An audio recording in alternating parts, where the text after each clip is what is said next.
Hello. I hope naririnig nyo ako. Yan. So, ayun na nga. Medyo naiba yung setup natin ngayon. Pasensyahan nyo na for the inconvenience. Meron lang pong emergency.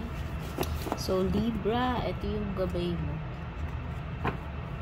For the third week ng January, no? Supposed to be January 15 to 21 itong reading na to. Pero kung kahit kailan nyo ito mapanood.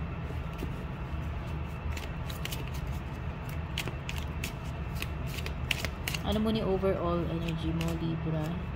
You have the Queen of Pentacles. Pwedeng you are dealing with an earth sign. So, sa tingin ko, itong Queen of Pentacles mo means you being capable, no, na ikaw ay kaya mong i-provide yung pangangailangan ng mga loved ones mo right now. Pwedeng ikaw ay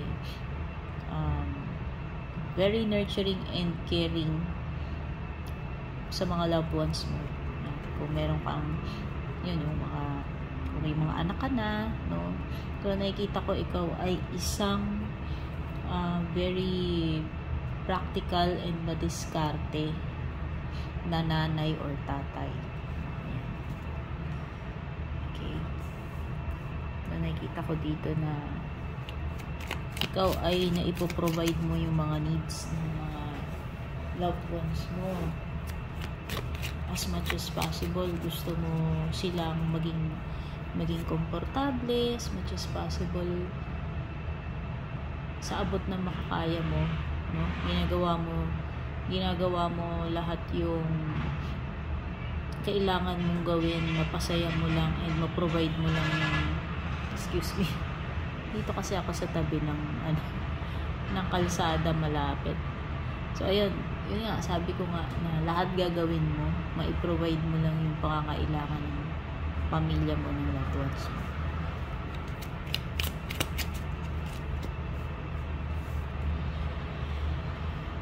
Meron ka rin 2 of Cups. Uy.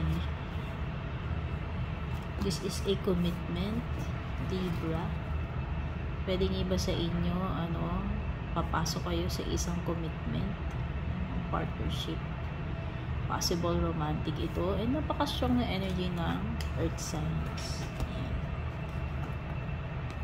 Merong 2 earth signs. Babae, lalaki. Pwedeng couple. Pwedeng parents. Feminine and masculine energies ng earth sign.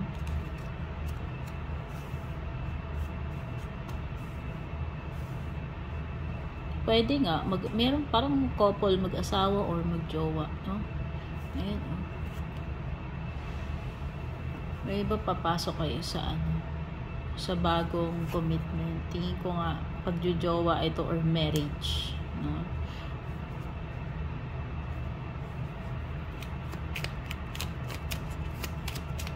Merong iaalok sa inyo. Pwedeng may inaalok sa inyo, Libra, pero hindi kayo interesado. Ayan, with the 4 of Cups. Pwedeng ano tawag dito? I-reject nyo itong proposal. Kasi ito ay proposal businessman or romantic ito. Pwedeng iba, hindi kayo interested. Pwedeng hindi nyo type itong inaalok sa inyo. Or pwedeng iba, unhappy kayo ngayon dito sa sa relationship ninyo. So kung ano man doon sabihin ng dito. Okay? Ayan. Hindi kontento, hindi masaya dito sa current na partnership. Pasensyahan nyo yung setup ko, guys, kahirap. Ako ay nasa remote na location. Pasensyahan nyo na, pansamantala lang ito. The Fool.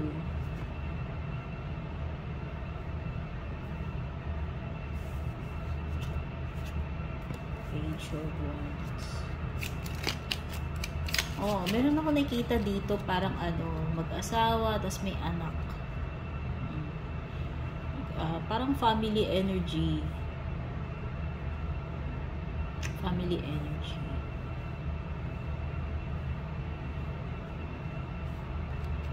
Yung iba makaka-receive kayo ng exciting news. No? Kung ano mang exciting news yan. Hindi ko alam kung tungkol ba yan sa pera, tungkol ba yan sa trabaho.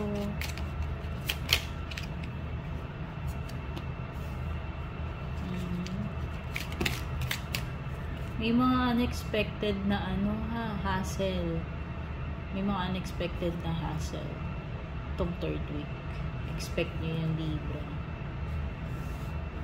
Ito yung tipong kayo, magugulantang at unprepared. Ayan, may tower moment. So, pwedeng iba may mga ikakagulat kayo kung ano man itong mga discoveries na meron. Ayan. May mga ma-expose dito. May mga tawag doon, mga panggulat na moments. May mga madidiscover or matutuklasan kayo.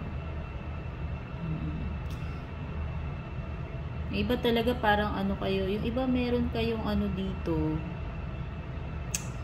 kakasimula pa lang, ayan. Partnership iba talaga nagsisimula kayo ng partnership. Pwedeng business or romantic, no? So, yun na nga, dahil kakasimula pa lang ito, pwedeng pa lang, nandun pa lang kayo sa stage na nangangapa pa lang kayo kung ito ay trabaho, negosyo, o kung ano man na bagong pasok kayo dyan. Pero if this is a romantic partnership, yun nga, pwedeng nangangapa rin kayo sa isa't isa. Yung tipong getting to know each other pa lang. And marami pa kayong madidiscover about this partnership or this venture. Romantic or hindi, ko ano ito pinasok nyo, no? May mga madidiscover pa lang kayo. Yun na, kaya nga may tower din kayo dito. No? Pwede may mga ikakagulat kayo dito. Unexpected na mga malalaman ninyo along the way. Okay. Wow! So, may nakikita akong dalawang successful cards for you, Libra. You have the Sun and Six of Wands. So, pwedeng some of you are bringing good news. May baon kayong, success story or good news pag uwi ninyo sa bahay. Hindi ko alam. Basta meron lang kayong bit-bit na magandang balita. Ayan, meron dalawang mensahero dito, nakakabayo.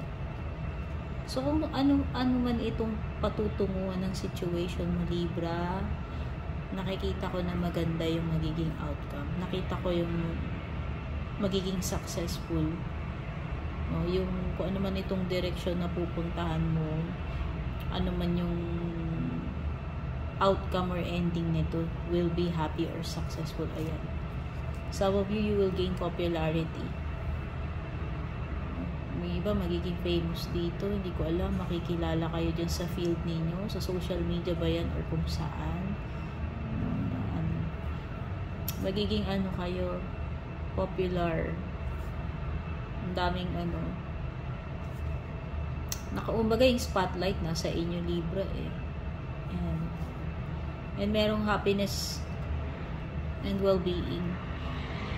So, sabihin na natin, this is a period ng pagiging blessed. Kasi pag nakita natin yung Sun card, all is well. No? Maaliwalas, masaya, healthy, full of vibrancy, energy. Okay? So, this is also a sign ng bagay na magkakaroon ng clarity. Kasi nga ito, may matutuklasan ka dito with the Tower. Tapos, mai-combo pa siya ng the Sun. Sabihin na natin, meron kang mabibigyan ng kaliwanagan about something, no, Libra. Finally, maliliwanagan ka na dito.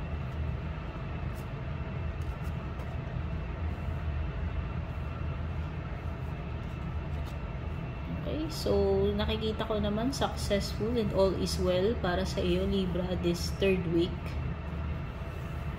At sana nagustuhan niyo itong reading niyo, Libra. Don't forget to like and share. Don't forget to subscribe. Thank you so much sa mga returning subscribers natin sa YouTube and followers natin sa Facebook. Regarding personal reading, guys, mag-message directly lang po kayo sa aking FB page. Take care and God bless.